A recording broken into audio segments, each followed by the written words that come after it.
Hello viewers, আজকে আমি আপনাদের জন্য এনেছি জুসি আমড়া চাটনির রেসিপি। দুর্দান্ত স্বাদের এই রেসিপিটা আপনারা অবশ্যই ট্রাই করবেন, আপনাদের খুবই ভালো লাগবে।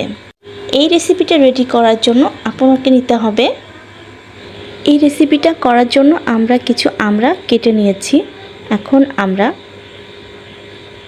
তেলটি গরম হয়ে আসলে এখানে 5 ফোড়ন দিব। 5 ফোড়নের ভেতরে আমরা দিয়ে দেব 2টি তেজপাতা। তারপরে এখানে আমি রসুন বাটা দিলাম 1 চা চামচ, আদা বাটা দেব 1/2 চা চামচ, জিরা বাটা দিব 1/2 চা চামচ। এখন আমরা এতে একটু সামান্য পরিমাণে পানি দিয়ে এটা কষিয়ে নেব। এখানে আপনি 1 চামচ মরিচ বাটা এবং 1 চামচ হলুদের গুঁড়া ও 1 চামচ লবণ অ্যাড করে দেবেন।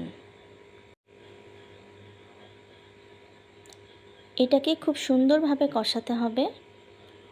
খুব সুন্দরভাবে কষানো হয়ে গেলে এখানে আমি এখন দিয়ে দেব সরিষা বাটা। সরিষা বাটাকে ভালোভাবে কষিয়ে আমি এখানে দিয়ে দিলাম আমড়াটাকে খুব ভালোভাবে আমি কষিয়ে নেব।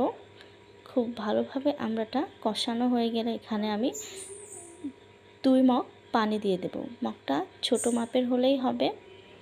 2 মগ পানি দেওয়ার পরে এটাকে আমি জাল করব কিছু সময় ধরে জাল করার পরে নামানোর কিছু আগে 2 চামচ চিনি অ্যাড করবেন। চিনিটা আপনারা আপনাদের চাহিদা মতোই দেবেন।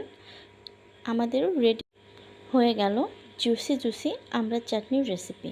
আপনারা অবশ্যই এটা ট্রাই করবেন।